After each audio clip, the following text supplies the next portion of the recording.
त्यांना कॅन्सर आमच्याकडे सध्या मध्ये जातो, ब्रेन ट्युमर असेल ती ड्रिंकिंग सुरू केली, आवाज सुरू केली.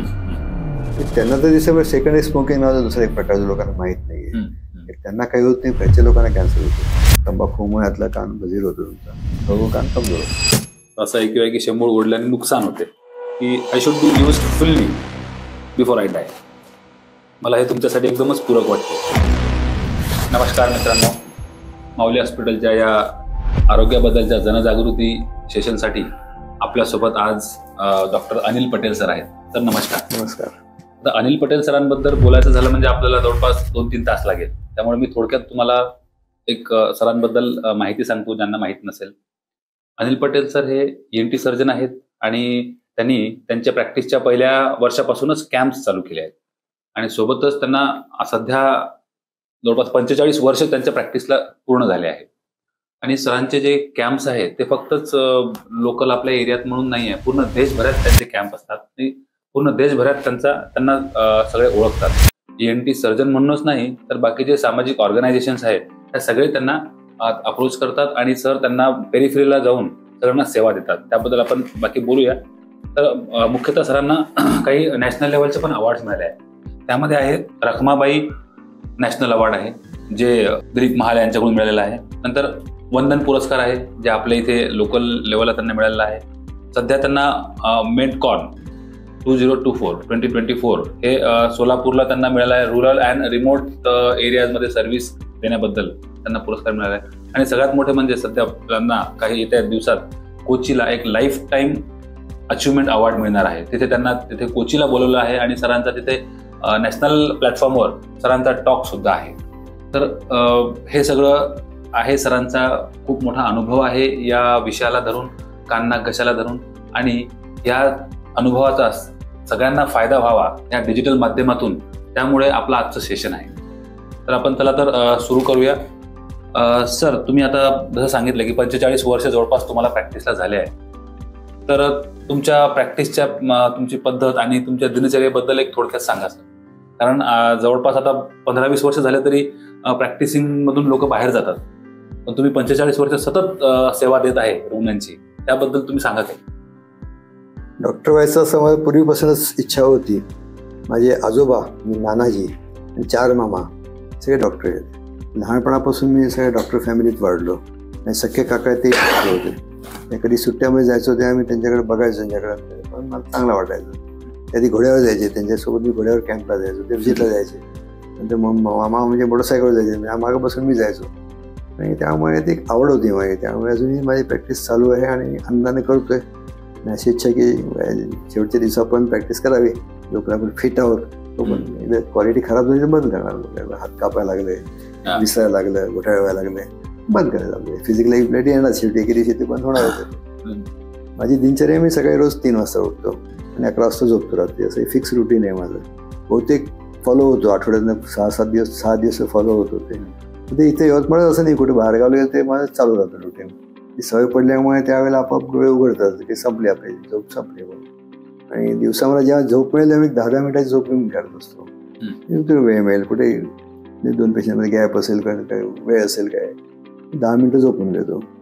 त्यामुळे मी फ्रेश होऊन जातो, काही प्रॉब्लेम येत नाही. आता गाडी क्रॉसिंगमध्ये थांबली, रेल्वेची वेळ आहे, त्यामुळे छान झोप होऊन घेते. कुठे लग्नाला गेलो, डोक्यात माझं काही काम नाही तर मी शांतपणे बसल्या झोप घेऊ शकतो. लोकांनी व्हिडिओ काढले झोपलेले, टाकायचं की आरामात झोपतात. तुम्ही आवाजाचा मला काही प्रश्न येत नाही की काय आहे, किती आवाज चालू आहे, काय आहे. त्यामुळे फ्रेश होतो, काही प्रॉब्लेम येत नाही. जसं काही मुख्यतः म्हणजे तुमची झोप तुमच्या हातात आहे. तुम्हाला जेव्हा वाटेल तेव्हा तुम्ही झोपू शकता, जेव्हा स्वतःला रिफ्रेश करू शकता. बायकोला म्हणतो काय बोलायचं बोलून घ्या, एकदा डोळे मिटले की मी झोपेत गेलो. तर सर, आता तुम्ही जे कॅम्प्स करतात ते कॅम्प्स बद्दल आमच्या प्रेक्षकांना थोडं सांगा. बघा, आपण नंतर आपल्या विषयाकडे जाऊया. मी सोलापूरचा आहे आणि इथं हा भाग टोटल नवीन आहे माझा भाग. म्हणजे सर डॉक्टर PA शाह यांनी मला सजेस्ट केलं की तू अशा ठिकाणी जाऊन चालू कर, तुझी गरज आहे. म्हणजे आमच्या मुंबईला ते मुंबईला प्रॅक्टिस करायचे. आमच्या बिल्डिंगमध्ये 4 ENT म्हणायचे. 1-2 मेले तरी समजणार की मेले असं आहे. पण तुम्ही गावात एक दिवस नसाल तर फरक पडेल. कारण अकोल्याचे डॉक्टर लद्धा म्हणून होते, त्यांनी अकोल्याला सुरू केली प्रॅक्टिस. जे मला सिनियर होते, जे मला पास झाले होते, ते सांगायचे की एक दिवस मी गावात नसलो की गावात गडबड होऊन जातो. पण प्रॅक्टिस त्यांची अजूनही आहे त्यांची. त्यामुळे मी शोधत होतो कुठल्या ठिकाणी कुठे ऑनरी अटॅचमेंट मिळेल अशा ठिकाणी जा म्हणे, म्हणजे वर्की सुद्धा मिळेल. त्यामुळे मी यवतमाळ सिलेक्ट केलं. माझ्या मोठ्या भावाचं लग्न इथं यवतमाळ झालं. माझ्या मोठ्या भावाची सासरी आहे यवतमाळ, त्यांची मुलगी आली स्नेहा म्हणून, त्या मी त्यांना भेटायला आलो होतो. आवडलं.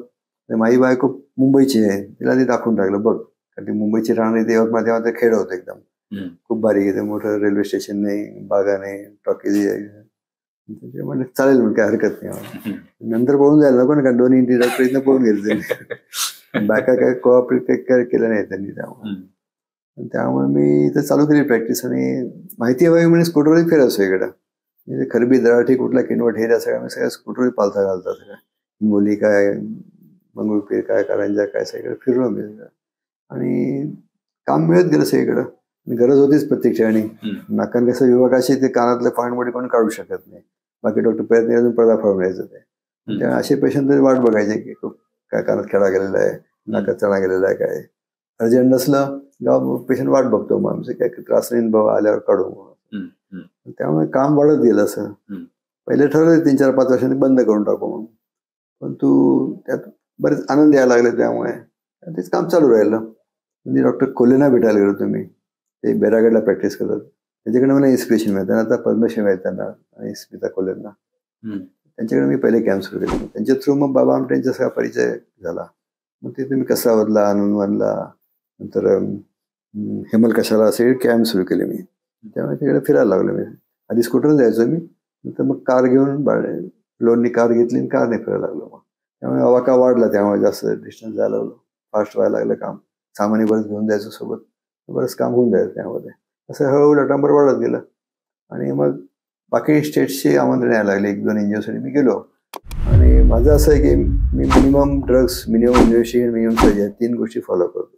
त्याच्याला औषधं कमीत कमी देतो, एक्सरे, बाकी इन्व्हेस्टिगेशन, CT स्कॅन वगैरे कमीत कमी देतो, आणि ऑपरेशन्सही फार कमी करतो. हे माझं स्वतःच टेक्निक आहे. स्टार्टिंगपासून खूप करायचं ऑपरेशन, टॉन्सिल्स, SMR. पण पेशंट प्रत्येक रेकॉर्ड ठेवतो मी, ते रेकॉर्ड पेशंट काही वर्षांनी परत येतो. त्या समजते की पेशंट परत काय विशेष फायदा झालेला नाही आहे. त्यांना लाईफस्टाईल चेंज करायला सांगायला लागलो, व्यायाम करा, पथ्य पाणी पाळा, या गोष्टी. त्याचे रिझल्ट चांगले मिळायला लागले. त्यामुळे सर्जरीला मिनिमम करतो. पेशंटला सांगतो आधी सगळे प्रयत्न करून बघा, अर्जंट नसेल तर थांबा जरा 2-3 महिने बघू आपण. बहुतेक रिझल्ट्स मिळतात. त्यामुळे बाहेरचे NGOजचे माझे कॉन्टॅक्ट्स वाढले, कारण पेशंटला क्लिनिकल अनुभवावरूनच मी ॲडवाईस करायला लागलो आणि ते रिझल्ट्स मिळायला लागले. मी उत्तराखंडला गेलो, बऱ्याच जण ऑपरेशन सांगितलं टॉन्सिलचं, नाकाचं, त्यांना सांगायचं एक करून बघा. पुढच्या कॅम्पला ते त्यांना खुश व्हायचे एकदम. ते असं काम वाढत गेलं. एका NGOला कॉन्टॅक्ट केलं, बाकी NGOला वर्ड जातोच, त्यामुळे तिकडे दुसरीकडे आमंत्रण येतं. मी आता आसामला मागच्या वर्षी गेलो, त्या वर्षी आसाम आणि अरुणाचल प्रदेश आमंत्रण आलं, तिकडे चाललो मी इटानगर त्या एरियामध्ये. कॉन्टॅक्ट होत जातो. आणि पेशंटला बहुतेक कोणाला ऑपरेशन इच्छा नसते करायची, घाबरती असतात. त्यांना कोणी असं सजेस्ट करायला मिळाला की विदाउट ऑपरेशन करतो का आपण, बरं होतो का, प्रयत्न करायला काय हरकत नाही. बरोबर. म्हणजे कमीत कमी औषधी, कमीत कमी तपासण्या, आणि गरज असेल तिथे सर्जरी, कमीत कमी सर्जरीज, ह्या प्रिन्सिपलवर सरांची प्रॅक्टिस आहे. आणि कसं तर समाजाला ह्याची जास्त गरज आहे. कारण शेतीमध्ये एक बघितलं गेलं, मी रवाळ्याला गेलो होतो कॅम्पला. रवाळा हे बॉर्डरवरचे गाव आहे, वरुड तहसीलमधलं आहे, अमरावती डिस्ट्रिक्टमध्ये. करुणा फुटाणे आणि वसंत फुटाणे 2 जण नैसर्गिक शेती करतात.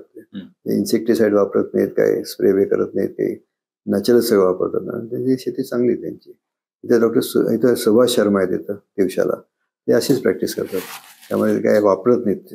ते बघून मला हे वाटलं की आपण एवढं मेडिसिन देतो, हे कमी करून बघू ना काय फरक पडतो. जे पेशंट फॉलोअपमध्ये चांगले आहेत त्यांना मी ते सुरू केलं. मी पेशंट तुम्ही उद्या येऊ शकता, दाखवायला येऊ शकता, हे औषध कमी करून बघतो मी, आणि रिझल्ट मिळत गेल्यास एक प्रॉब्लेम नाही. आपण पेशंटचं रेजिस्टन्स मारून देतो, अँटीबायोटिक देऊन, पुढच्या अजून स्ट्रॉंग मेडिसिन द्यावं लागतं. कमी मेडिसिन बॉडी स्वतः तयार करते, असं नाही की कळत नाही आपण.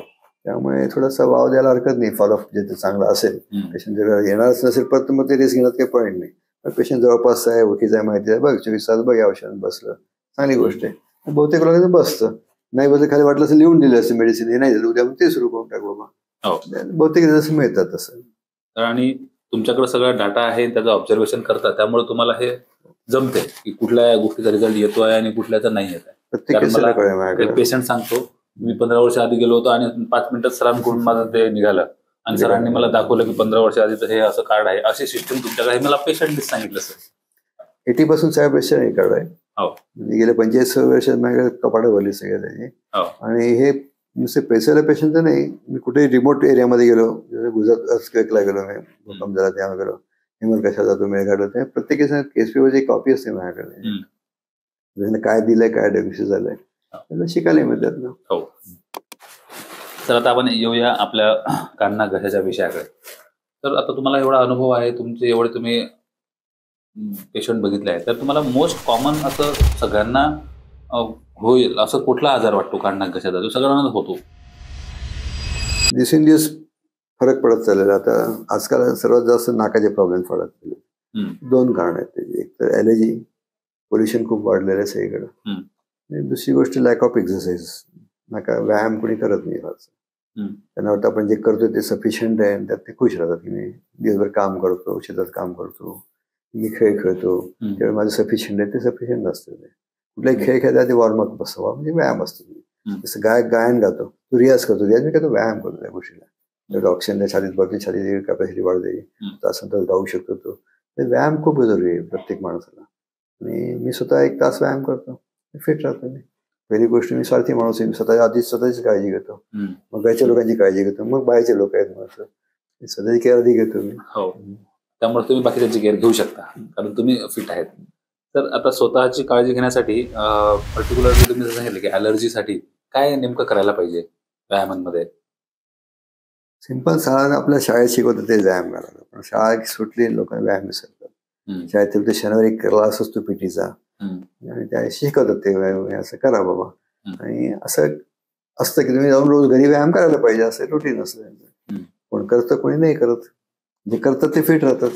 ह्या व्यायाम आणि जिमच्या व्यायाम मध्ये फरक आहे? हो, खूप फरक आहे. तुम्हाला काय ऍक्टर व्हायचंय किंवा मॉडेल बनायचंय, जिममध्ये जा, मसल्स वाढवा, सगळं ठीक आहे. फिटनेससाठी करायचं सफिशियंट व्यायाम आहे.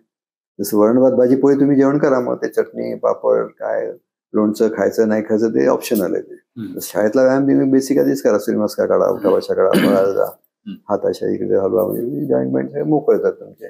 हे सिंपल एक्सरसाइज तुम्ही करू शकले, सर्वात चांगलं. हे जरी केलं तरी आपल्या ॲलर्जीवर बऱ्यापैकी कंट्रोल करता येईल. नाकातनं हवा गेली पाहिजे ना, नाकातनं हवा जाते, मास्क घालायला पाहिजे आपण. त्या गोष्टीची ॲलर्जी, त्या गोष्टी दूर ठेवायला, स्वतः शोधून काढा कोणत्या गोष्टीची ॲलर्जी आहे, त्या गोष्टी दूर ठेवा, प्रॉब्लेम येत नाही काही. आणि काय छोटे मोठे औषध दिल्याने बसून होतं पेशंट. जर सर्दी आहे किंवा सायनोसायटिस आहे, त्याला आणखी ॲलर्जी काही कारण आहे, त्याच्या व्यतिरिक्त पण आणखी काही कारण आहेत का? आता ते बाकी कारण कमी आहे, म्हणजे इन्फेक्शनमुळे असतं. इन्फेक्शन एक तर हवेच्या पोल्युशनमुळे होतं, आणि एरिएशन आत बरोबर झालं नाही, आतल्या बाजूला हवा बरोबर फिरली नाही, नाकाच्या आतल्या बाजूला हाड पोकळ असतं, आम्ही सायनस म्हणतो. त्याच्या बिमारीला आम्ही सायनोसायटिस म्हणतो. हे सायनस आहे. त्यात हवा लॉकअप झाली मग ते कुबट वास येतो, त्यामध्ये इन्फेक्शन होतं, आणि मग ते इन्फेक्शन इकडे तिकडे पसरतं. काही लोकांच्या डोळ्यात पसरतं, काही लोकांच्या दातात पसरतं, त्या दाताचं इन्फेक्शन सायनसमध्ये येतं, असं व्हायचं असतं. ते तसं इकडे तिकडे जाऊ, मागे एक्सपेरिमेंट बोन असतं, ते ब्रेनमध्ये जाऊ शकतं, वरती जाऊ शकतं ते कुठं ब्रेनमध्ये, त्यामुळे तिकडे पसरायला लागतं. आम्ही सायनोसायटिस म्हणतो. त्याची मग ऑर्बिटल कॉम्प्लिकेशन होतात, ब्रेनचे कॉम्प्लिकेशन होतात. सायनोसायटिस झाली की जे जवळचे ऑर्गन्स आहेत सगळ्यावरती इम्पॅक्ट करू शकतात, इन्क्लुडिंग आपले दातच. असं काय की दाताचं पण दुखणं सायनसमध्ये रिफ्लेक्ट होऊ शकते? कारण दाताचं मूळ असतं आत शिरलेलं असतं सायनस, त्यामुळे ते दिसत नाही बाहेरनं त्या गोष्टी, आणि त्या इन्फेक्शन त्याला ऑलरेडी गेलं सायन्समध्ये. जसं आपण दात काढायला एक छिद्र पडतं, ओरंटल फिशर, दात पसरू होतो, कॉम्प्लिकेशन होतात. त्या आहे ते इलाज आहेत त्याचे, आणि बरोबर काळजीपूर्वक केले, घाबरायचे कारण नसतं. पूर्वीच्या काय आमच्या काळात आम्ही ज्या प्रॅक्टिस सुरू केल्या, लोक मरायचे सगळ्या इन्फेक्शन, ते पसरायचं. आता हेवी अँटीबायोटिक्स आलेले, नॉलेज आले, लोकांना माहिती झालेली, फॅसिलिटी अवेलेबल झाल्या, त्यामुळे फार कमी वेळा असं बघायला मिळतं. आणि आता सर्दी बद्दल झालं, आता एक बऱ्याच आपल्याला यंग जनरेशन मध्ये दिसते की थंड घेतलं आणि मग टॉन्सिल्स वाढले आणि मग गिळायला त्रास होतो. तर याचं काय असतं सर, म्हणजे त्याच्याबद्दल सांगा. हे नॅचरल नाही, थंड घेणं, बर्फाचं पाणी, फ्रीजचं पाणी नॅचरल नाही, आतलं जळून जातात काही सगळे. ज्याला मी कोल्ड बर्निंग म्हणतो. हॉट बर्निंग होतं, हॉट बर्निंग वेगळं आहे, कोल्ड बर्निंग. काही लोक गरम गरम चहा पितात, त्याच्यानं बरं वाटत नाही. गरम गरम सेल्स करावं लागतं, त्यामुळे फॅब्रिस सुरू होतं, सुपारी खाल्यामुळे कसं त्याप्रमाणे. मग त्यामध्ये आपण वल्नरेबल टू डिसीज राहतं, रोग लगेच पकडतो, त्रास देतो. त्या सगळ्या एक्सट्रीम्स अवॉइड, जेवढं जमेल तेवढं बॉडी टेम्परेचर जायचं, खूप गरम नको, थंड नको, बॉडी ऍक्सेप्ट करून राहिलं. थंड आणि गरम दोन्ही अननॅचरलच आहे. खूप बहुतांश आपल्या आवडीनिवडीचेच आजार आहेत. म्हणजे ज्याला जसं आपल्या आवडीनिवडी असतात तिखट आपण विकत खाण्यात आपणच घेतो ना बिमाऱ्या सगळ्या, देव नाही पाठवत आपण. बऱ्याच बिमाऱ्या आपण विकत घेतो. श्रीफूड बिमाऱ्या आपल्याला 3 दिवसांनी बिमाऱ्या आपण विकत घेतल्या असतात, देव नाही पाठवत आपण. ओके. तर आणखी एक झोपेच्या वेळेस श्वास घ्यायला डिफिकल्ट होणे, ज्याला म्हणतो आपण स्लीप ॲपनिया, त्याबद्दल सर सांगा. म्हणजे काय कारण असतात त्याचे आणि कसे लक्षणं असतात आणि त्याला काय करायला पाहिजे. तर लोक दुर्लक्ष करतात आणि मग अचानक त्यांना काही कॉम्प्लिकेशन्स होतात. हे गेल्या 10-15 वर्षाची माहिती पडल्या या गोष्टीबद्दल. आणि आम्ही ज्या शिकत काही गोष्ट माहित नव्हत्या. आमच्या टेक्स्टमध्ये तेव्हा काही नव्हतं स्लीप ॲपनिया वगैरे. लोक झोपेला मरून जायचे, समजायचे झोपेला अटॅक का आला तेव्हा. ते इन्व्हेस्टिगेशन झाले, रिसर्च झाले, त्यात ते समजलं की रात्री ऑक्सिजनेशन कमी पडतं, हवा कमी जाते आणि मग हायपॉक्सिया होतं. म्हणजे हार्टला ब्लड कमी मिळतं, ऑक्सिजन कमी पडतं, मग हार्ट काही वेळेला गडबड करतं, मग ॲरिथमिया सुरू होतात, मग बंद पडतं. ऑक्सिजन कमी पडण्याचं प्रमाण म्हणजे तुमच्या नाकातनं एरिएशन बरोबर होत नाही. मेन कारण त्याच्यामध्ये वजन वाढ, ते खूप कॉमन झालं वजन वाढ. त्यातल्या नळ्या सगळ्या छोट्या होऊन जातात आणि त्यामुळे बरोबर सप्लाय मिळत नाही त्या भागाला. आणि त्यामुळे पेशंटला रात्रीच्या वेळेला स्नोरिंग सुरू होतं. स्नोरिंग त्याला काही त्रास नसतो, तर तो कधी कंप्लेंट करत नाही. घरच्या आसपासचे त्यांची कंप्लेंट असते की माझ्यासोबत पण झोपायला तयार नसतं, परवा गेले ट्रेन वैसे ओरडतात, कमी जोरात स्नोरिंग चालतं त्यांचं. त्यांना मजा वाटते, पण त्यात ते मरू शकतात. त्यामध्ये स्नोरिंग मध्ये काय आतल्या बाजूला नॅरो झाला, ऑक्सिजन कमी पडतो, तुम्हाला त्रास होता.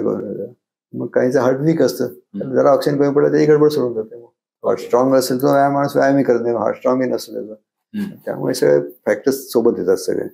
त्यामुळे रात्रीच्या वेळेला अचानक ॲपनिया होऊन जातो, श्वासच बंद होऊन जातो त्याला, मग तो धडपडतो. हे सगळे रेकॉर्डिंग करतात आजकाल, ते सगळे स्लीप रेकॉर्डिंग होते, त्यामुळे समजतं की असं असं होतंय. त्यामुळे ही ब्रांच आता डेव्हलप झाली आणि त्यामुळे आम्ही पेशंट मागे लावतो की तुम्ही याच्यात काय ते इलाज करा.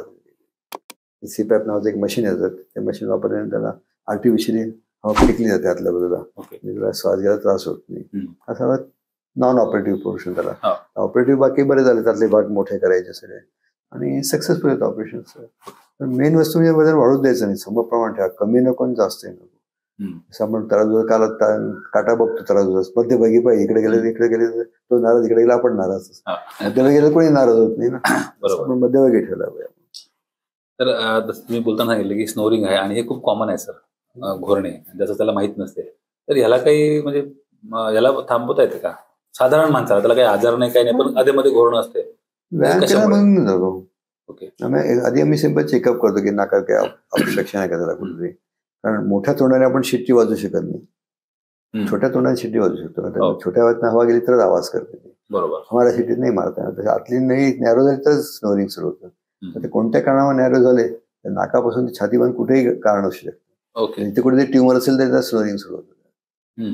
ते पण ट्रॅक्यामध्ये कुठेतरी गडबड असते, तिथे एखादी स्वेलिंग आलं असेल, त्या ठिकाणी काही ऑब्स्ट्रक्शन असेल, स्नोरिंग सुरू होतं. सिटी वाजायला लागतं ना, ते कॉज शोधणं जरुरी की कुठं आवाज येतो. म्हणजे चेकअप करणं जरुरी एकदा की स्नोरिंग एवढं काही सहज नाही आहे, लाईटली घेण्यासारखं नाही आहे. That can be any obstructive tumour inside. Asymptomatic मध्ये त्याला त्रास देत नाही, पण पुढे त्रास देऊ शकतो असं.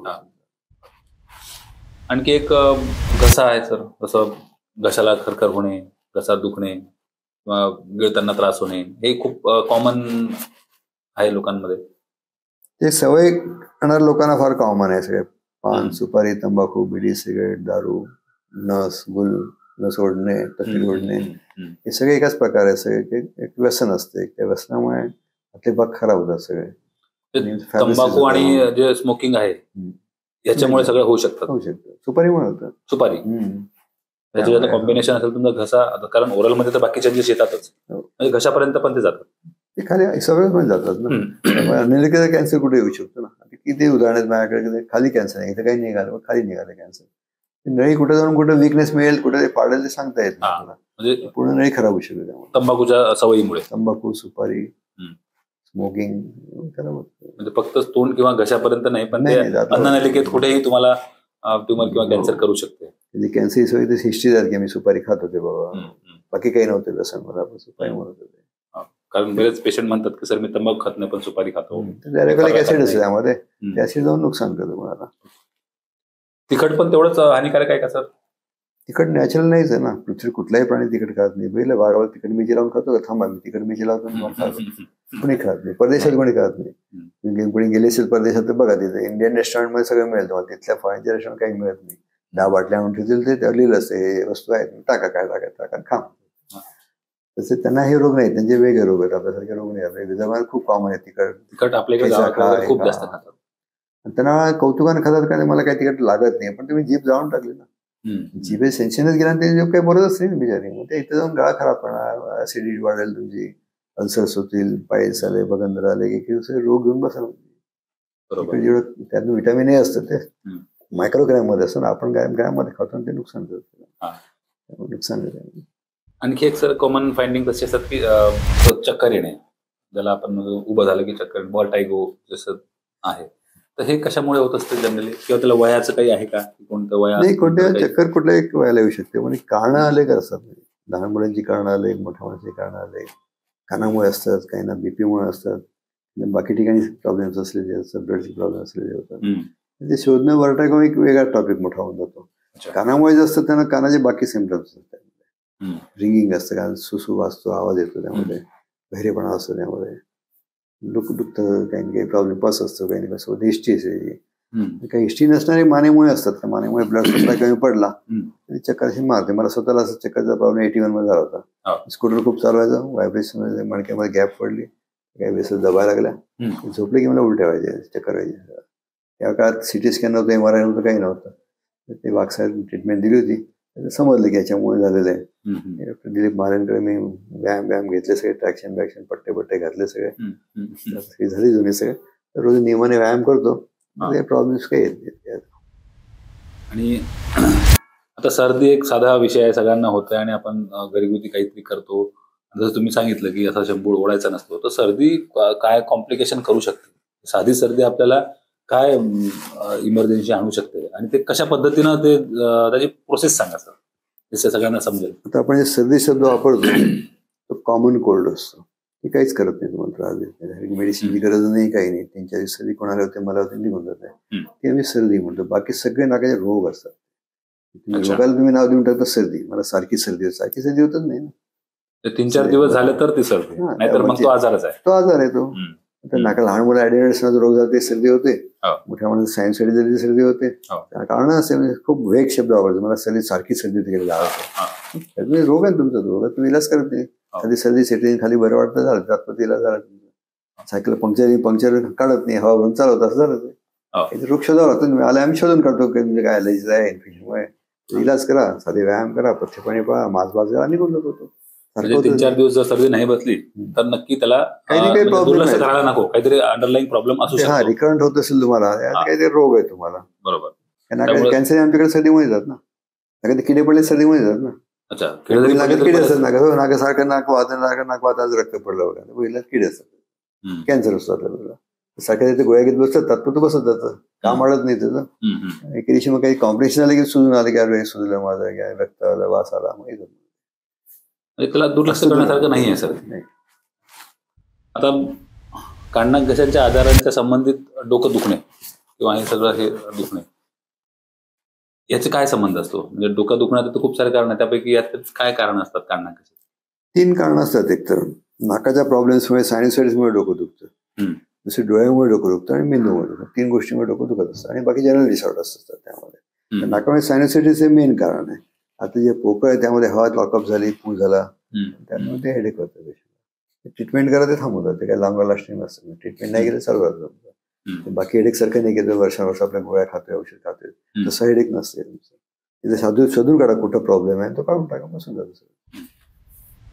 तर आता काही गावाकडल्या पद्धती आहेत, मी पण गावातलाच आहोत, मला माहिती आहे की बघितलंय मी की लोकांना कान दुखला किंवा काही आणखी इकडला प्रॉब्लेम होता, कानात तेल वगैरे टाकतात. तर त्याचं काय आहे, म्हणजे का बरं टाकतात आणि त्याचं काय नुकसान होऊ शकते, त्यांना माहितच नाही. आधीच बोललो, माझे नाना होते ते आयुर्वेदिक डॉक्टर होते. आमचं लहानपण सगळं आयुर्वेदिक औषध खाण्यात गेलं, काळे बाळे सगळं लहानपण तेच खायचं. तेल तर रेग्युलर कानात टाकायचे, तेव्हा कधी प्रॉब्लेम आले नव्हते.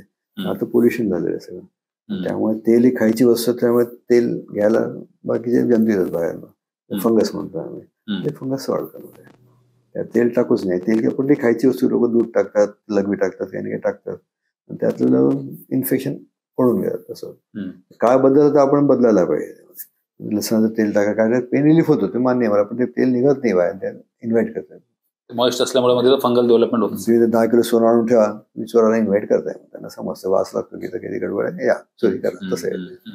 पूर्वीच्या काही सगळ्या आमच्या आया आणि आजोबांना आज्या सगळ्या घालून द्यायचं सोन्याच्या वगैरे, तेव्हा काहीच व्हायचं नाही, सगळे घालून द्यायचे. आता घालून रिस्की आहे सगळं. कोणी कधी ओढून नेईल तर सांगता येत नाही. जमाना बदलला, आपण बदलायला पाहिजे. बरोबर.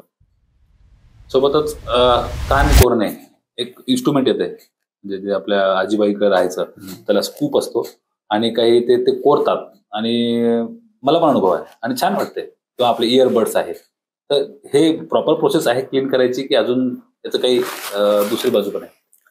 बघा, आपण कुठल्याही गोष्टी प्राण्याकडे बघितलं आपल्याला समजतं प्राणी कसे वागतात. बाबा, कुठलाही प्राणी कान साफ करत नाही. बघितलं, वाघ साफ करताना, कुत्रा साफ करताना कोणी साफ, जास्त असं डोकं जातात अधनं, त्याला कचरा नाही म्हणतात. कानाच्या तोंडाशी केस असतात, त्याला चिकट स्त्राव लागला तिथं माती चिकटून बसते, तिथं मळ तयार होऊन तिथे पडून जात. आत कधी जात नसतो. जर खड्डा असतो, बोटला त्या खड्डाला गेले तिथेच बसते, पलीकडे कुठे जात नाही. आत बोनी कॅनल सुरू होते, बोन सुरू होते, तर कधी जात नाही. स्किन नसते, तयारच होत नाही. मला तर काही टाकतो, पिन काढ्या घालतो, ब्रश टाकतो, ढकलतो. ढकलल्यामुळे प्रॉब्लेम सुरू होतो. नॉर्मल कान नुसतं असं बोट टाकून कान झाला साफ, कान संपलं.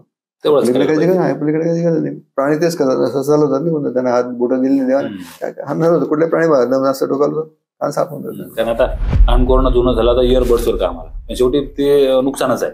शेवटी आत ढकल होतं ना तुमचं. 20% कचरा निघतो, दाखवतो. 80% आत जातो ना. आम्ही ऑपरेशन काढतो ना ते, जेव्हा जमा होतो दगडासारखा कडक होऊन जातं. रोज तुम्ही टाकता त्यामध्ये साईडचा निघतो, बाकी सगळं आत ढकल होतं ना. ही वस्तू मला पकडायची आहे असं पकडायला पाहिजे ना, पावडर टाकायला पाहिजे. डायरेक्ट टच केलं मागं जाईल. डायरेक्ट टच केलं तर मागं जातो. मग त्याचे काही लक्षण असतात का, तर आतमध्ये कचरा गेला तर? ते पेन होतं, त्यामध्ये इन्फेक्शन होतं, ॲलर्जी इन्फेक्शन होतं, त्यामध्ये पस होतो, पडदा खराब होतो, खाजवतो त्या पेशंटला. आणि स्किनची आतली स्किन देवाने अशी दिलेली आहे, म्हणजे प्रायव्हेट पार्टची जी स्किन असते तशी स्किन असते. हात लावलं बरं वाटतं, कारण आतली स्किन तशी काही टच केलं पेन काय केलं बरं वाटतं. बरं वाटतं मग आपला जे मिळेल ते घालायला सुरुवात करतो. इचिंग असो का नसो, बसल्या बसल्या काय पेन दिसले, बॉल पेन दिसले, कोरायला सुरुवात करतो. बरं वाटतं ते एक्सटेन्शन, ती सवय पडते. मग ते आतला भाग डिस्टर्ब मला ती चिकटा लागते. मग त्या ठिकाणी काम सुरू करतो. आपण म्हणतो पडदा आहे, तो पडदा पण फाटू शकतो त्यांनी, जर इन्स्ट्रुमेंट जास्त डीप गेला. आणि कारण सर्वात आपल्या शरीराचा नाजूक कानाचा पडदा असतो, डोळ्याच्या पडद्यापेक्षाही नाजूक असतो. त्याचं काम आहे व्हायब्रेशन. इतका पातळ पडदा ऐकू सांगतो आपल्याला, आणि त्या पाठीमागे हवा असते. डोळ्याच्या पाठीमागे पाणी असतं, थोडं सहनही करतं. जरा हवा असते ती सहन नाही करत. तिकडे फटाका पडला म्हणजे कान फुटतं. बाकी शरीराला काही फाटत नाही, आपल्याला पडदा पडतो. दिवाळी काम तिथे सुरू होतं. जे लोक ते बरे असतात, उशिरा त्यांचं कान खराब होत लगेच अच्छा झालं बा. काही लोक महिन्याने ड्रॉप टाकले, इकडे दाखवलं तिकडे दाखवलं, ते खराब झालं शेवटी जातं. ते काय आम्ही जास्त काही करू शकत नाही. त्यामुळे पडदा डॅमेज झाला डायग्नोसिस करू शकत नाही, पडदा फाटलाय काय झालं आणि घेत पण सांगतो हे करू नका, ते करा ते करा, इन्स्ट्रक्शन घेता. पण मस्त जास्त आवाज आणि पडदा फाटणं कॉमन आहे. दिवाळीला चालू. त्याला कसं प्रिव्हेंट करायचं? कारण आवाज करणं तर आपल्या हातात नाहीये, कोणीतरी दुसरे लोक आवाज करतात. त्या ठिकाणी जायचंच नाही पहिली गोष्ट. ज्याच्या वेळेस एक डबी ठेवावी, त्यात कापसाचे बोळे ठेवावे, तिला पिळून ठेवावे. साधा कापूस मला 10% प्रोटेक्शन देईल. तिला पिळलेला असेल तर 50% पिळून टाकायचं. तेलही जायला नको कानामध्ये. आपलं तेल गेले तर फंगस होऊन जातं, नवीन बिमारी सुरू होईल. तिला पिळून ठेवायची, डबीत ठेवून टाकायचे. आम्ही जातो, आम्ही सिनेमाला कुठे गेलो घालून जातो आम्ही. ते घेतले का आपल्या घेतले आम्ही दोघे घालून जातो. कारण आता डीजे प्रकार खूप आला आहे, दूरदूरात आवाज आहे, तर हे खूप फक्त दिवाळी होती. आता तर काय दसरा आला, काय दिवाळी आली, काय गणपती आली, काय चालू जातं डीजे. निर्दोष लोक असतात, त्यांचे कान पडत घेत, दोषच नसतात. बसले अचानक तिकडे माईक जोरात सुरू झाला, गडबड झाली.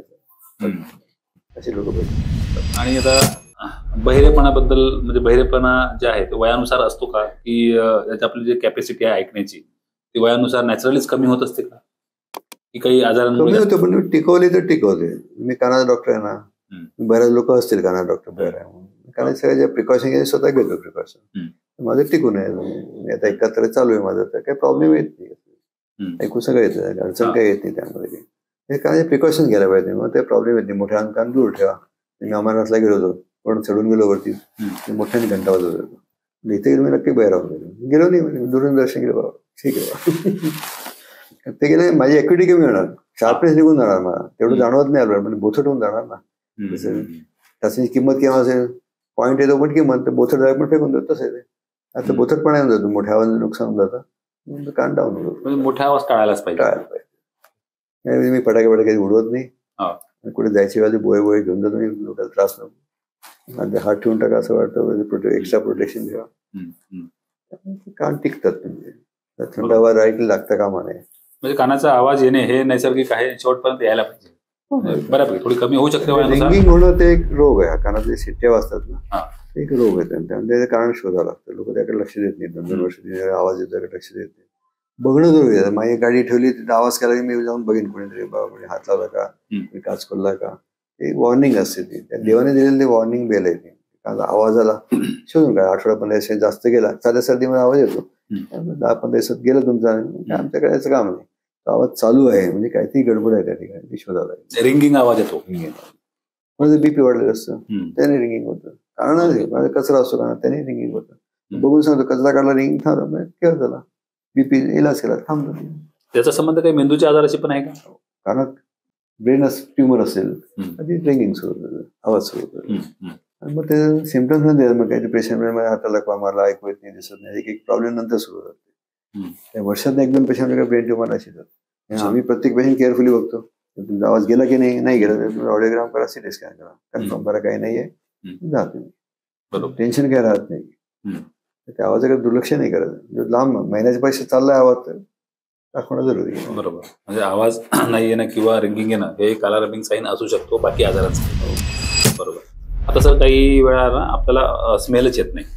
मला तुमचा सर्दी झाली तर काही वास येत नाही, ऍप्रिसिएशन कमी होऊन जाते. तर हे कुठपर्यंत नॉर्मल आहे किंवा याच्यामागे काय आजार? सध्या सर्दीमध्ये आपण एवढं बदल करू नये. म्हणजे 18-15 झाला सर्दी बरी, वास येत नाही. लोक माझ्याकडे वर्ष 2-3 वर्ष 4 वर्षांनी ते साईड कंप्लेंट सांगतात, मी कान फुटला मला काही वास येत नाही, मला 3 वर्ष साईड कंप्लेंट असते. त्यासाठी आलेले नसतात, ते दुसऱ्या कामासाठी आले असतात. साईड बाय साईड सांगतात की मला वास येत नाही. लक्ष का देत नाही म्हणतो, मी काम अडत नाही म्हणतात. ते काम अडतं ऍक्च्युली. त्याला तुम्ही काही गॅस लीक झाला काय समजणार तुम्हाला, कुठे सर्किट शॉर्ट सर्किट झालं, कुठे जळायला लागलं, तुला की शोधणार काय जळतंय, कुठे वास येतोय, आपण शोधणार नाही. खायला बसलो, वासाला सडका फेकून देणार आपण. बरोबर. दिसायला चांगलं आहे पण सडका वास आला की आपण बघा अरे काही गडबड दिसते. प्रोटेक्शनसाठी ना उपयोगी गोष्ट आहे ना. बरोबर. दुर्लक्ष केलं तर प्रॉब्लेम येईल ना. तपास करणं जरुरी आहे. बहुतेक वेळेला मेडिसिनमुळे व्यायामाने अर्धशिला केलं तर फार फायदा होऊन जातो. लेट आल्याने फायदा होत नाही. ऑल्फॅक्टरी बल्ब इथं असतो या ठिकाणी. नाकाचं असं स्ट्रक्चर आहे, त्यामुळे इथं बिंदूचा भाग असतो या ठिकाणी, तिथं ऑल्फॅक्टरी बल्ब असतो. तिथपर्यंत हवा पोचली तर वास येतो आपल्याला, हवा नाही पोचली वास येत नाही. मध्ये काही ऑब्स्ट्रक्शन असेल, पॉलिप असेल, काही रोग असेल, आणि बघतो ते पॉलिप काय काढून टाकलं, वास यायला. पण ते करंट गेला पाहिजे.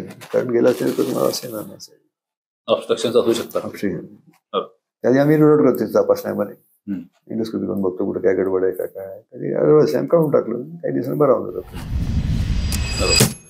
तर आता बहिरेपणाचे जे आपण डिस्कस केलं, तर बहिरेपणावर असं ऐकण्यात आहे की ते इम्प्लांट्स आहे आणि त्याला आपण मशीन म्हणतो आणि परमनंट इलाज आहे. त्याबद्दल थोडं सांग, काय त्याला उपाय आहे का खरंच? लेटेस्ट आले, आम्ही शिकवतो तेव्हा नव्हतं. म्हणजे शेवटचा मार्ग म्हणजे हिअरिंग एड्स लावा बसून राहा. आता कॉकलियर इम्प्लांट नावाचं एक यंत्र आलेलं आहे, ते कानाच्या आत इन्सर्ट केलं जातं, मेंदूच्या आतमध्ये ऑपरेशन करून. एक वायर त्यामध्ये आत गेलेली असते, बाकी त्याचा पोर्शन वरती ठेवला असतो एक्सटर्नली. ओके. म्हणजे एक्सटर्नल काय करायचं, एक्सटर्नली ते काय रिपेअर करायचं बरोबर करून टाकायचं, आतपर्यंत परत जायची गरज नाही पडत. कॉकलियर इम्प्लांट केल्याने त्याला ऐकू यायला लागतं, आणि नॉर्मल माणसाला तो बोलू शकतो. लहान मूकबधिर लोकांना आम्ही ऍडवाइस करतो. आजकाल ते बहिरे माणसाला म्हाताऱ्या लोक करायला लागली फॉरेन कंट्रीजमध्ये. कारण पैसा भरपूर असतो, त्याचे प्रत्येक दात बसून घ्यायचा, 32 दात बसून घेतात, इम्प्लांट करून घेतात. तसं तर कानाचे बहिरेपणाला पैसा आहे भरपूर, करतात ऑपरेशन करतात, त्यांना ऐकू यायला लागतं. स्पीच असेच त्यांच्याकडे, प्रॉब्लेम येत नाही. स्पीच नवीन डेव्हलप करायला लागतं, असा वेळ लागतो या गोष्टी. पण आहे, इलाज आहेत त्याचे. असाध्य रोग राहिलेला नाहीये. आज कोणाला मी सांगितलं असाध्य रोग आहे, पण तो उद्या असाध्य राहू शकणार आहे. प्रॅक्टिस सुरू झाली की त्यांना सांगायला आता मशीन लावता काय, आमच्याकडे काम नाही, त्याच्यामुळे सांगून मोकळं व्हायचं. आता आमच्याकडे आहे नव्हतं, टेक्नॉलॉजी ऍड झाली त्यामध्ये. तो पेशंट आला मुलगा, आम्ही सांगायला आपण गव्हर्नमेंट तर्फे सरकारी फ्री मध्ये होऊन जातं. लहान बाळांना वगैरे स्कीम मध्ये तुम्ही गेले, तुम्ही फ्रीमध्ये ऑपरेशन. जे जन्मदा मूकबधीर मुलं आहेत त्यांच्यासाठी खूप छान ट्रीटमेंट आहे. त्यामध्ये आपणच जबाबदार असतो काही केसेसमध्ये. जे कोसॅन्ग्युइनस मॅरेज म्हणतात, म्हणजे अपसात लग्न करणे, मामाच्या मुलीशी काकाच्या मुलीशी असं अपसात लग्न करण्यामुळे काही जीन्स जे खराब असतात, सिकल सेल असतो, हा रोग आहे, पाठीपाण्याचा रोग आहे, ट्रान्समिट होतात. त्यामुळे 3 पैकी एखादा मूकबधीर बालक होऊन जातात. लगेच डायग्नोस केलं तर डॉक्टर इम्प्लांट टाकला, प्रॉब्लेम येत नाही. विषय येतात तयार होत नाही. 6 महिन्यात वर्षात बाळ आपण कसं करणार. ते एक निग्नोस असायला नको. डॉक्टर म्हणतात तर करून टाकायला पाहिजे. लोक तयार होतात 4-5 वर्ष वय झाल्यानंतर करू, पण तेव्हा काही फायदा होत नाही. स्पीच डेव्हलप व्हायला त्रास होत असेल. पहिले 1-2 वर्षाची स्पीच फास्ट डेव्हलप होते ना, नंतर डेव्हलप एवढी होत नाही. त्यामुळे ती मुलं मागच पडतात. इम्प्लांट करूनही मागं पडतात. जेवढ्या लवकर डॉक्टर सांगतील त्यामुळे फिट आहे त्यामुळे ते सांगतील, आणि फिट सांगतील 15 दिवसांनी, महिन्याने करा, ब्लड वाढलं काय असं काय नाही. डॉक्टर सल्ल्याप्रमाणे केलं तर मग नाही म्हणायचं नाही. गाईचं मग मातृत्व असतं ते सोडत नाही बाळाला वगैरे, त्याच्या आयुष्यासाठी करायचं. तुम्ही कुठे दिवस पडणार आहे, तुमच्या विमानावर उडून जाल तुम्ही, त्याचं सगळं सांभाळावं लागेल ना. जसं आता काही हे मॅरेजेस मध्ये किंवा असे काही जेनेटिकल इश्यू असतात, क्लेफ्ट पॅड आहे, क्लेफ्ट लिप आहे, किंवा उलापर्यंत डायव्हर्सन असते क्लेफ्टचं, त्याचे काही प्रॉब्लेम असतात का? मग सोबतच असतो ENT आणि कारण ते इशियन ट्यूब म्हणजे ट्यूब असते आता बाजूला, ती ट्यूब आहे नाकाशी कनेक्टेड असते. त्याचं मेन काम असतं ते पडद्याला दोन्ही बाजूला हवा चांगली इक्वल राहावी यासाठी. ही नळी नसली असती तर प्रॉब्लेम आला असता. डायरेक्ट याला ऑक्सिजन मिळतो, मिडल इयरला हा जिवंत राहतो. ही कुठे काय ब्लॉक झाली की इथं ते क्लेफ्ट पॅलेटमुळे पाणी रिगर्जिएट होत असेल, दूध येत असेल, त्यामध्ये पडदा फाटतो, फुटतो, इन्फेक्शन, त्यांना बहिरेपणा सुरू होतो. त्याचा लगेच तुम्ही टॅकल केलं, ऑपरेशन केलं तर प्रॉब्लेम येत नाही. त्याची डिफेक्ट इमिजिएटली क्लिअर करायला पाहिजे. ते वय बघायचं डॉक्टर म्हणतात तेव्हा करून घ्यायला पाहिजे. कारण त्याला ते फिडिंग प्लेट आणि ते आता ऑपरेटिव्ह झाले आहेत क्लेफ्ट पॅलेटला त्या वयानुसार, तर त्याने ते रिझॉल्व्ह होऊ शकतो. नाही म्हणायचं नाही, डॉक्टर बऱ्यापैकी सांगतात. डॉक्टर दुसऱ्या डॉक्टरचं ओपिनियन घ्यायचं राहा, पण करून टाका, ते पेंडिंग नका ठेवू. म्हणजे जे काही ट्रीटमेंट ऍडवाइस आहे ते नाही म्हणायला नको. ओपिनियन मल्टिपल घेऊ शकता, खात्री करू शकता, पण ट्रीटमेंट जे असेल तर नक्की घ्यायला पाहिजे. आता सर काही एक डेंटल रिलेटेड काही क्वेश्चन्स आहे, जसं की जबड्याचं दुखणं आहे, इथे अक्कल दाढीचं दुखणं आहे, कधी कधी TMJ आहे, टेम्पोरोमॅन्डिब्युलर जॉईंट, याचं दुखणं आहे. तर ओव्हरलॅपिंग सिम्पटम्स असतात की कानही दुखतो, पेशंट म्हणतो माझा कान दुखतो आणि त्याला दाताला इन्फेक्शन असते. तर असे पेशंट पण तुमच्याकडं, त्याचा अनुभव कसा आहे? कॉमन आहे. आपण काय तुकडे पाडले, नाकान कसा वेगळं, हे वेगळं. आता काना डॉक्टर वेगळे, नाका डॉक्टर अशी डॉक्टर वेगळे भेटतील. बरोबर. माणूस होल बघायला पाहिजे आपण, की ते काय एकमेकाशी संबंध असतोच त्याचा. त्याच्यामुळे कान दुखतो ना, कानात ते रोग नसतो, मी शोधतो की आसपास काय गडबड आहे, कान काय दुखतोय, पण दातात गडबड निघते, म्हणजे जॉईंटला गडबड निघते. मी सांगतो कानात बोटं टाका आणि तोंड हलवा तुमचं, तर तो जॉईंट तुम्हाला लागतो हातात. तो कटकट वाजतो, कधी कधी सुपारी खाल्ल्यामुळे खराब होतो. काही लोक ऊस सोलतात जोरात, सांगतात मी आम्ही ही बाटली उघडू शकून ती बाटली उघडू, नाही ते उद्योग करतात. त्यामुळे ते जॉईंट स्ट्रेन खराब होतं, म्हणजे ताकद एवढी राहत नाही. म्हातारपर्यंत ते कडकड करायला लागतात, म्हणजे दिसलो की तोंड असं उघडून मिळेल, तोंड बंदच होत नाही त्यांचं, त्यामुळे ते बसवावं लागतं. ते काम वाढतं फुकट. जॉईंट सांभाळून वापरत नाही. मग गोष्टी घ्या, कडकडक खाऊ नका, उगीच उद्योग करू नका, भिजून ठेवत द्या वाटलं असतं. वय झाला पण कमी करायला पाहिजे ना, वय झालं पण नाही करत, आणि त्याच हिशोबाने करायचं पण नुकसान होत जातं. बरोबर. त्यामुळे थोडंसं चेंज करून चावायच्या गोष्टी कमी केल्या तर प्रॉब्लेम नाही करत जातो. म्हणजे कॉमन सिम्पटम्स असं असल्यामुळे पेशंटने बरोबर त्याला तपासायला पाहिजे. नाही सांगू ओपिनियनसाठी पाठवतो की डेंटल ओपिनियन घेऊन टाका बाबा. पण बरेच पेशंट असतात की त्याला काहीच पुढे नसतं, थर्ड मुलारचा इश्यू असतो. थर्ड मुलारच्या मागे त्याला पेरिकोर्नायटिस असते, इन्फ्लॅमेशन असते, आणि ते मेडिसिन घेऊन त्याचं कान दुखतो म्हणजे अर्ध डोकं पण दुखते, बरेच त्याला खांद्यापर्यंत दुखणं येते, ही पूर्ण बाजू दुखते.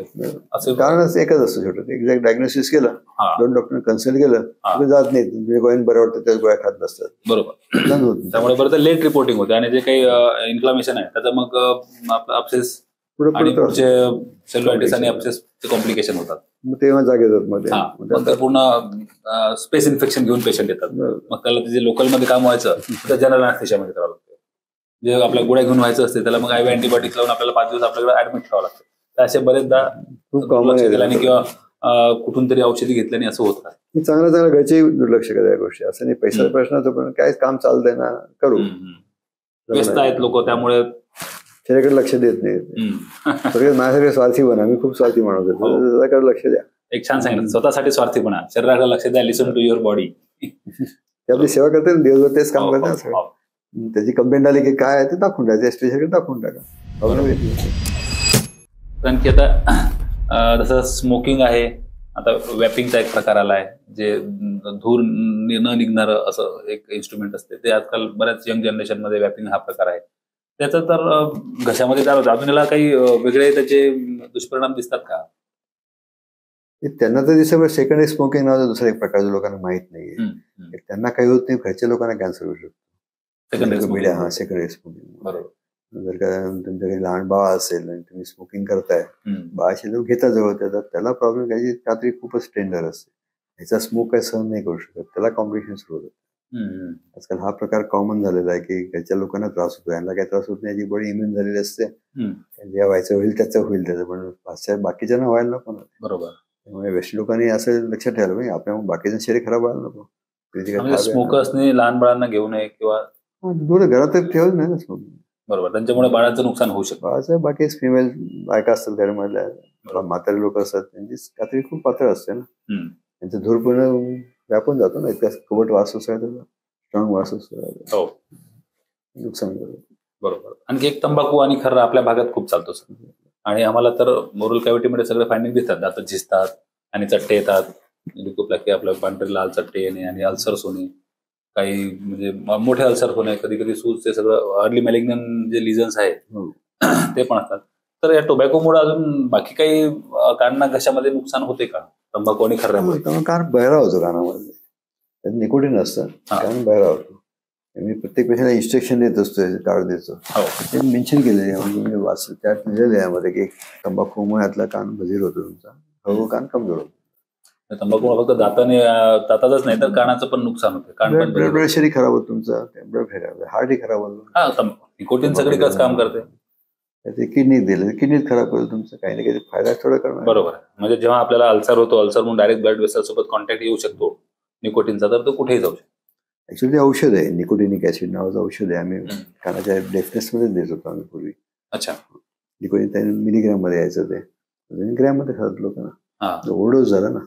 तसं नस लोक वापरतात, नस त्यातलं ते निकोटिन तोडलं जातं ना, बाकी तुम्ही थुकून टाकता, आम्ही थुकून टाकतो, विष असतात तुमच्या शरीरामध्ये, तुम्ही थुकून टाकतो, शरीरात घेत नाही, घेत काय नाही, नसा ओढतो फक्त, जातं सगळं ब्रेनमध्ये, ब्लडचाही पाडून डायरेक्टली ब्रेनमध्ये घुसतं तसं नस ओढल्यामुळे.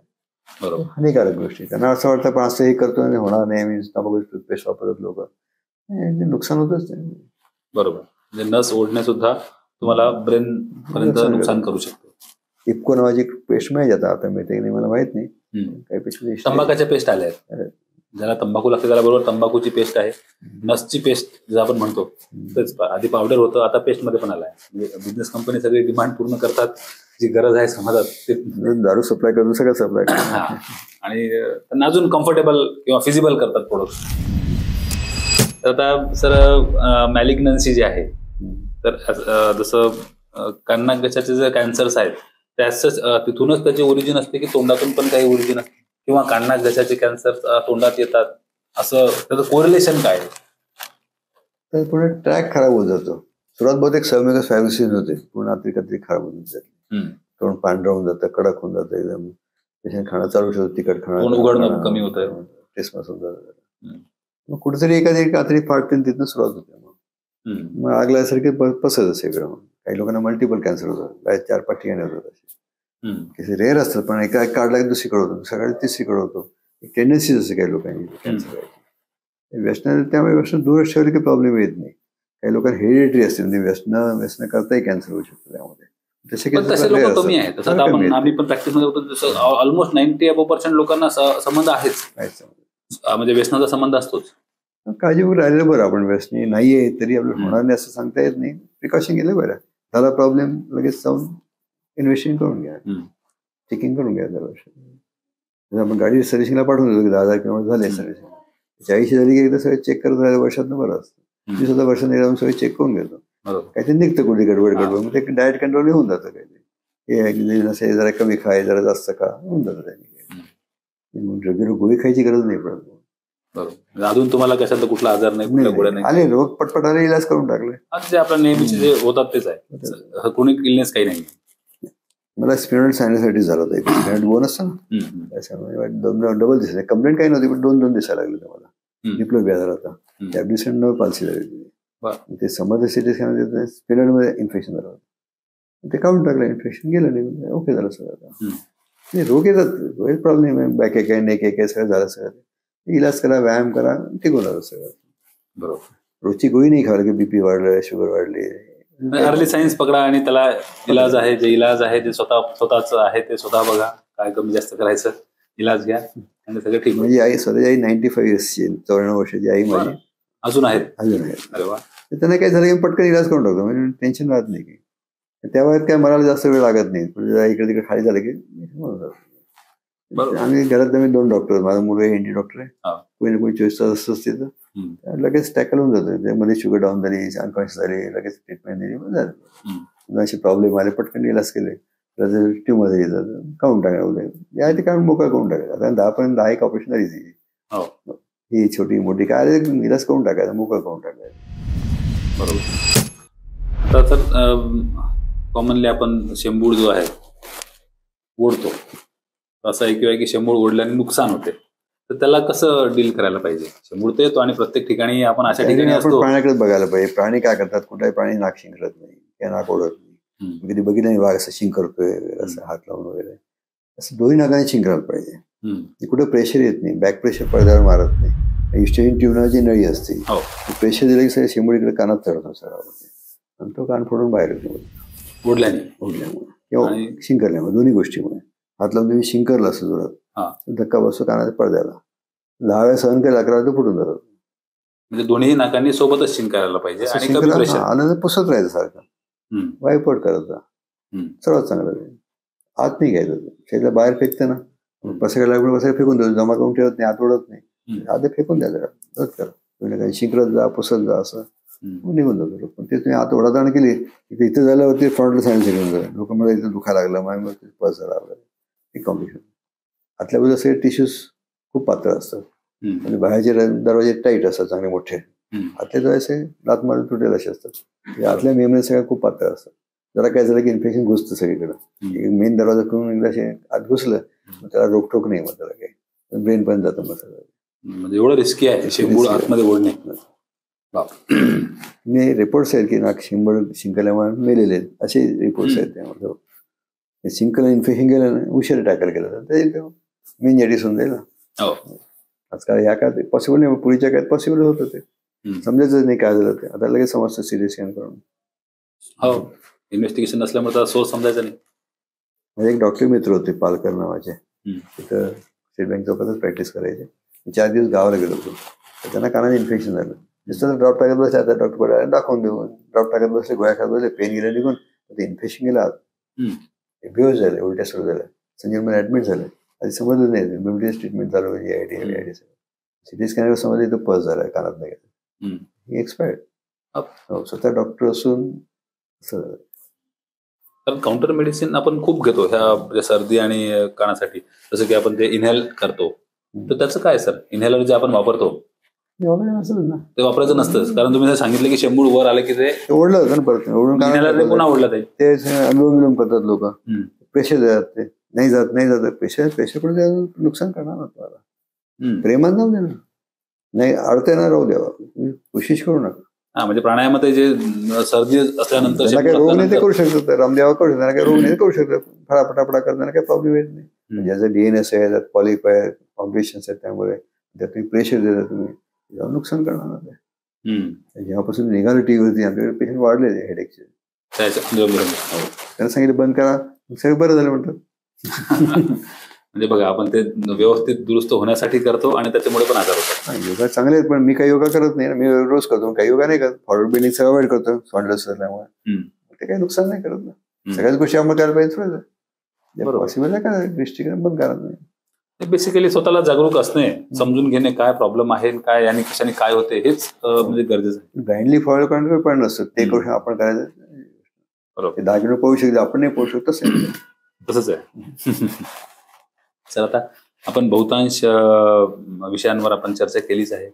अजून तुम्हाला काय वाटते, म्हणजे एक जे पेशंट आहेत, नॉर्मल लोक आहेत जे दुर्लक्ष करतात, तर त्यांच्यासाठी काय तुम्ही ऍडवाइस द्याल की जेणेकरून त्यांचं कान नाक घसा यांचं स्वास्थ्य असं एकदम सुदृढ राहील आणि त्यांची ते स्वतः काळजी घेतील? जेवणामध्ये सगळे घटक खाल्ले पाहिजे. सगळ्या बॅलन्स डाएट असलं पाहिजे. बरोबर. एकच जास्त वस्तू खाल्ल्याने नुकसान होतं. कॅबेज जास्त खाल्ले थायरॉइडचे प्रॉब्लेम होतात. जास्त गोड खाल्ल्याने बाकीचे प्रॉब्लेम होतात. लिमिटमध्ये सगळंच खा तुम्ही. समतोल आहार घ्या, योग्य झोप घ्या. शरीरात किती तास असं काही रिस्ट्रिक्टेड नाही की 8 तास झोपायला पाहिजे. तुम्ही कमी करून बघा, तुम्हाला सूट होते करू शकता. 1 ग्लास दूध प्या किंवा पाणी टाकून 2 ग्लास दूध प्या. तुम्ही कॅलरी व्हॅल्यू सारखीच राहते. म्हणजे 8 तास झोपा, गाढ झोपा, 4 तास काय प्रॉब्लेम येत नाही. की 8 तास तू झोपतो बराच झाला, झोपायला अर्धा 1 तास वेळ लागतो, उठायलाच वेळ लागतो. टाइमपासून गाढ झोप नसते, 3 वेळा ते जाग येते. जरा गाढ झोप घेतली तुम्हाला कमीच्यात काम होऊन जातं. झोपण्याला पाहिजे, जगण्याचं मजाच आहे. बरोबर. उठून काही ना काही कराल ना. त्यामुळे तुम्ही झोप कमी करून बघा. माझ्याकडे सुटो जेवढं करा. दुसरी तुम्हाला त्रास व्हायला नको बघा, फक्त पेंगायला नको तुम्हाला. तुमचं क्रायटेरिया पाहिजे. मी तर ड्रायव्हिंग करतो, मी 4 तास झोपतो, पण मी ड्रायव्हिंग करतो, ऑपरेशन करतो, मला काय अडचण येत नाही. तुम्हाला ते सूट झालं, सूट झालं. मी हळूहळू करेन सगळं त्या. आणि वाटत झोपून 10 मिनिटं झोपून येतो मी. उदयपूर गेलो ड्रायव्हिंगला, ड्रायव्हर तास होतो, 10 मिनिटं झोपतो. 10 मिनिटं झोपून पण चालू केली, काय प्रॉब्लेम नाही आला. आणि फ्रेश होऊन जातो ना, प्रॉब्लेम येत नाही. तसं काही आपलं काय प्रयत्न करून बघा. असं स्टॅम्प मारू नका की मला 2च पोळ्याची गरज आहे. लोक 4 पोळ्या खातात, काय लोक 1 पोळी खातात. याठी वेगळा असतो प्रत्येकाचा. प्रत्येक शरीर वेगळे, त्यामुळे तुम्ही स्वतः बघा तुम्हाला किती सूट होते, तुम्हाला त्रास होत नाही, काही नाही. कमी करून बघू शकतो. मी काही मित्र त्यांनी प्रयत्न केले, ते सक्सेसफुल झाले. 1 तास वाचला आमचा, वाचला तेवढं काही दुसरं करत नाही ऍक्टिव्हिटी. तुम्ही पैसे कमायचे खर्च करणार असेल एवढा फायदा होणार नाही, पण कारण लोकांसाठी करताय, काही चांगली भावना तुमच्या मनात आहे, डेफिनेटली फायदा होतोच त्या गोष्टीचा. आणि हे जे करताना एक आपण जर शरीर स्वच्छ ठेवलं, मनही स्वच्छ ठेवायला पाहिजे. रोज काही ना काही वाचन करा किंवा मन शांत राहायला पाहिजे. बरेच सायकोसोमॅटिक डिसीज असतात, नाकाचे बरेच असतात. मी तुमचे हसून गप्पा मारतोय, मला एखादा फोन आला, रिलेटिव्ह एक्सपायर, मी डोळ्यात नाकात पाणी सुरू होईल. ॲलर्जी गेली नाही, इन्फेक्शन गेले, पाणी कुठून आलं? सायकोसोमॅटिक. मला मनालाच फरक पडला की नाकात सुरू होतं. सर्दी बरंच कारण सायकोसोमॅटिक असतं ना. कारण की सर्दी मला सगळं झालं नाही, ते सर्दी होऊन जाते. सायकोसोमॅटिक असतं. ते सांगतो, मन तुमचं शांत ठेवा. देवाची इच्छा आहे त्यामुळे होईल ते होईल. आपल्या हातात नाही ते विसरून जा. आता ते करा, नसेल तर कशाला करणार? आयुष्य सोबत ठेवा. शांतपणे झोपी लागेल ना तुम्हाला. चांगलं झोपायचं हेच कारण असतं ना. तुम्ही टेन्शन घेऊन झोपच येत नाही 1 तासभर. हे विचार ते विचार, डिसिप्लिन केल्याशिवाय झोप डिस्टर्ब होत नाही. झोपताना माइंड 0 करून झोपलं, पटलं झोप लागते. विचार बसून विचार करा ना. काय विचार करा, 4 फोन करा, यांचा सल्ला घ्या, त्याचा सल्ला घ्या, मग झोपायला जा. झोपताना डोक्यात काही ठेवू नका. खूप महत्वाचा सल्ला आहे तो. झोपताना काही डोक्यात ठेवू नये, मग पटकन झोप लागते ना. मला काही प्रॉब्लेम आला, मी बसतो, विचार करतो, कोणाला फोन विचार करतो, वाटतं लिहून टाकतो कुठेतरी. असं डायरीची सवय लिहून टाकतो. एकदा मनात आउट झालं की मग झोपून जातो. झोप लागते बरोबर. मनात घुटमत राहिलं, कोणाशी नाही बोललं ते मन दुसमत जातं. मग सांगून मोकळं होऊन जातो आपण. जरा आउटलेट मिळालं त्याला, ते तुम्ही जमा करून ठेवलं, ते कुठेतरी बसणार, तुमच्या डोक्यात करत राहणार. बीपी वाढणार, ऍसिडी वाढणार, सगळं शरीर खराब करणार तुम्ही. बरोबर. मित्र झालं शेअर करा तुम्ही, असं झालं बा, मी 4 सल्ले देईल तुम्हाला. शेअरिंग करा. लँडमार्क प्रॉपर्टी शिकलो, शेअरिंग करा. मला दुसमत ठेवलं, मोकळं होण्यासाठी तो लँडमार्क एक प्रोग्राम आहे. तर म्हणजे तुम्ही सांगितलं की डाएट बॅलन्स ठेवा आणि व्यवस्थित झोपा, गाढ झोपा, इनडिसिप्लिन करू नका, व्यसन करू नका. तर आता हे झालं तर पेशंटसाठी. आता बऱ्यापैकी एक डेंटिस्ट म्हणून मी प्रश्न विचारतो की काही इश्यूज मध्ये डेंटल फाइंडिंग्स ओव्हरलॅप होतात. कधी कधी असं होऊ शकते की ENTचा इश्यू आहे आणि डेंटिस्ट त्याला प्रयत्न करतोच आहे ट्रीटमेंट करायला. सेम हे होऊ शकते की डेंटलचा इश्यू आहे आणि ENT सर्जन त्याला प्रयत्न करतोय मेडिसिन मध्ये. तर ह्या दोन्ही गोष्टीला धरून तुम्ही काय ऍडवाइस द्याल? माझ्याकडे पेशंट नाव लावून येतो आतल्या बाजूला, मला वाटतं डेंटल केस आहे, एक तर पूर्ण फी त्याला परत करतो की अर्धी फी परत करतो, डिपेंडिंग ऑन द केस. पहिल्या सिटिंगलाच मी क्लिअर करतो. ते नकळत झालं असलं पुढच्या सिटिंगला मला समजतं की मला ट्रीटमेंट घेऊन बरं नाही, नेट लोक आहे, ते सगळे सांगून मोकळ होतो. कोण डेंटल ओळखीचे आहेत का नाही, त्याच्यामध्ये दळणे वगैरे त्यांना भेटून बघतील तुम्ही काय करायचं. तो रिलेक्टंट असतो, नाही थोडंसं बरं वाटतंय, अजून एकदा प्रयत्न करा, काय करा. तुझा परिणाम डेंटल वाटतोय, तुझ्या ठिकाणी मी असलं मी जाऊन दाखवत असतो, तू काय करते ठरवतो, या शब्दात त्याला सांगतो. कम्युनिकेशन दादा जिंदगीला जायला तयार नसतात पेशंट. त्यांना डेंटल ब्रांच आहे, त्यांना आठवण आहे. कारण पेशंटचं असं आहे की इकडलं काही दुखलं तर म्हणजे दातात काय ते मला दात सांगून मोकळतात ना, कीड एवढंच माहिती आहे. कीड मला दात दुखत नाही, किडला पण तरी दुखत नाही म्हणतो, काढते नाही तो, इलाज नाही करत ना, माहिती किड आहे पण मला काही त्रास नाही झाला, भीती वाटते. बरोबर, म्हणजे त्यांनी प्रॉपर सल्ला घ्यायला पाहिजे पेशंटने, आणि जर ENTचा प्रॉब्लेम असेल तर ENTकडे जायला पाहिजे, किंवा दाताचा प्रॉब्लेम असेल तर ताबडतोब दाताकडे जायला पाहिजे. क्वॅकरीकडे जातात बऱ्याच वेळेला. हो जातात, त्यामुळे त्यांना स्वस्तात निघतं वगैरे असतं, पण स्वस्त फरक पडतो ना, कारण रस्त्यावर कान तुम्ही साफ केले, प्रॉब्लेम तसं आहे. करतात ना, काने साफ करतात, क्वॅकरी दात पण लावून देतात, दातही काढतात, स्टरलायझेशन नसते, इन्फेक्टेड असते, लागू शकतो, एड्स कोणाला लागू शकेल, तुम्हाला रिस्क राहत असेल. कॉम्प्लिकेशन झालं तर काय करणार तुम्ही, पाहून जातो ना. हो, आता आम्ही तर कॉम्प्लिकेशन काही बघितलंय की जे त्याच्याकडे जातात आणि ते दात लावून घेतात, ते पूर्ण अपसेस वगैरे घेऊन त्या पूर्ण टिश्यू मध्ये इम्पिंज होते आणि मग तिथे टिश्यू इंजुरी होते. ते डॉक्टर दुकान असतात, दुकानात रस्त्यावरचे असतात, आणि तो माणूस गायब झाला, तो त्याचं ठरलेलं असतं 2 दिवसानंतर तो दुसऱ्या जिल्ह्यात. असे पण आपल्या यवतमाळात असे प्रकार आहेतच. हा आहे, अजूनही आहे. लोक जातात अजून जातात, असं सगळं आहे. तर आता जसं तुम्ही सांगितलं की आता जसं तुमचं 4 महिन्याचा शेड्यूल तयार आहे, तुमचा शेड्यूल आहे सर, हा तुम्हाला दाखवायला मी बघितलं, तुमचा प्रत्येक दिवस असा मेन्शन्ड आहे, आणि दिवसच नाही तर त्यात मायन्यूट डिटेल्स आहे, कोणत्या तासाला तुम्ही कुठे राहणार, कुठून कुठे निघणार, आणि जवळपास तुमचे 4 महिने असे कम्प्लीट पॅक आहेत. तसं हे सगळं तुम्ही मॅनेज तर ठीक आहे, पण एवढी समजा ऊर्जा तुम्हाला येते कुठून हे सगळं करण्यासाठी, एक प्रश्न आहे आमच्यासारख्याला, की असं जे प्रॅक्टिस नाही थकून जातात, बस झालं म्हणतात तुम्ही एवढं, आणि विशेष म्हणजे काही नावाची, पैशाची, सगळ्या गोष्टीची काहीही गरज नसताना हे सगळं तुमचं आटोपलं आहे. एक तर मनाला आनंद वाटतो, मी करतो, माझ्या स्वतःसाठी करतो, माझी सांगितलं मी स्वार्थी माणूस आहे, त्या गोष्टी मला बरं वाटतं, मी करतो, मला बरं वाटतं. आईचं बॅकिंग आहे, आई 94 वर्षाची आई आहे, नेहमी त्याच्याकडनं पाठबळ चांगलं असतं. मणिपूरवरनं मला बोलवतं मागच्या महिन्यामध्ये की या म्हणे, रिस्क आहे मध्ये, सगळे भांडणं चालले, त्या तुम्हाला टेंटमध्ये पेशंट बघायचं म्हणे, बाकी डॉक्टर बाकी पेशंट बघते, इंडियन तुम्ही बघा म्हणे. आईला विचारलं म्हणजे जाऊ का, जा म्हणे, इथं माझ्या तिकडे म्हणशील काय या शब्दात त्यांनी सांगितलं. तिचं बॅकिंग आहे, आणि लहानपणापासून आहे. शाळेमध्ये असताना एक शिक्षकाने प्रश्न विचारला, माझ्यासोबत रात्री स्मशानमध्ये कोण यायला तयार आहे, मी हातवरती गेला, बाकी कोणी हातवरती नाही गेला.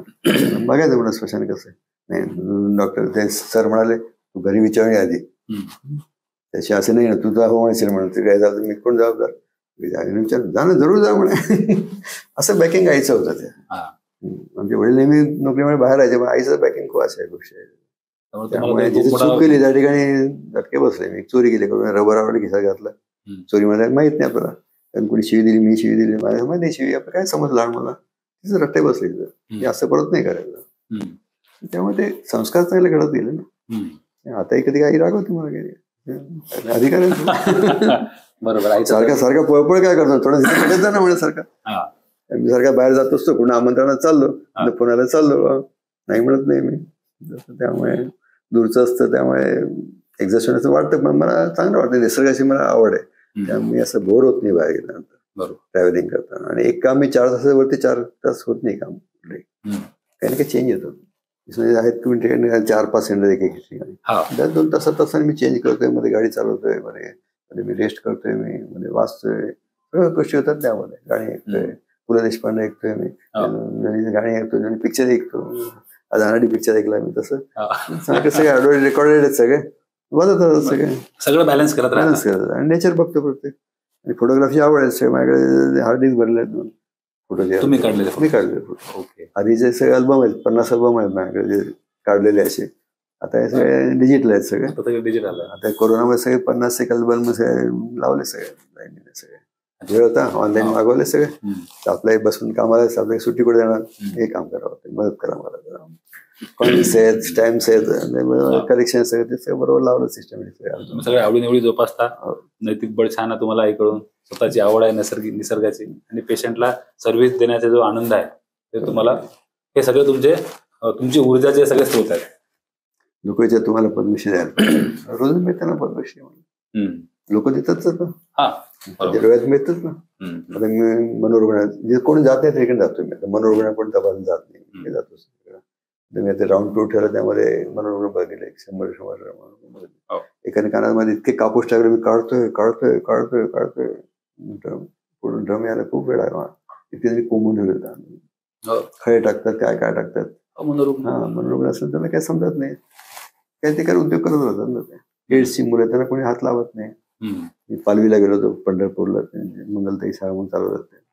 100 एड्सची मुलं तपासायचं आहे. इंस्ट्रुमेंट बॉईल केली, सगळं पूर्ण साफ केलं, सगळं पुढची पेशंट व्हायला नको. त्यामुळे काळजी घेतली बरी असते. माझ्या स्वतःला बरं वाटतं ना. म्हणजे आता मला तुमच्या एवढं ऐकल्यानंतर मला एक हे आठवलं, जॉर्ज बर्नार्ड शॉ एक खूप मोठे फिलॉसॉफर होऊन गेले. त्यांचं एक कोट आहे जे मला आवडते, की I should be used fully before I die. मला हे तुमच्यासाठी एकदमच पूरक वाटते. बॅटरी पूर्ण डाऊन होईपर्यंत, म्हणजे माझा वापर पूर्ण झाला पाहिजे. माझ्या पोटेन्शियलचा, माझ्या ताकदीचा, माझ्या ज्ञानाचा हा सगळा वापर झाला पाहिजे. तुमचा होतोय. आणि बुद्धाचं मला आठवतं, बुद्ध निर्वाणाला जाणार होते, तिकडे सल्ला घ्यायला आले. थांब म्हणे, मी मरणाचं पोस्टपोन करतो जरा, त्याला सल्ला दिला, मग तिथं म्हणायला की असं झालं पाहिजे. बोलवणारा एक पेशंट बघून घेतो, मी सल्ला देतो, काय करायचं कर, मी येतो. तुमच्यासारखा तुम्हीच आहेत. म्हणजे एक इतिहासच आहे हा.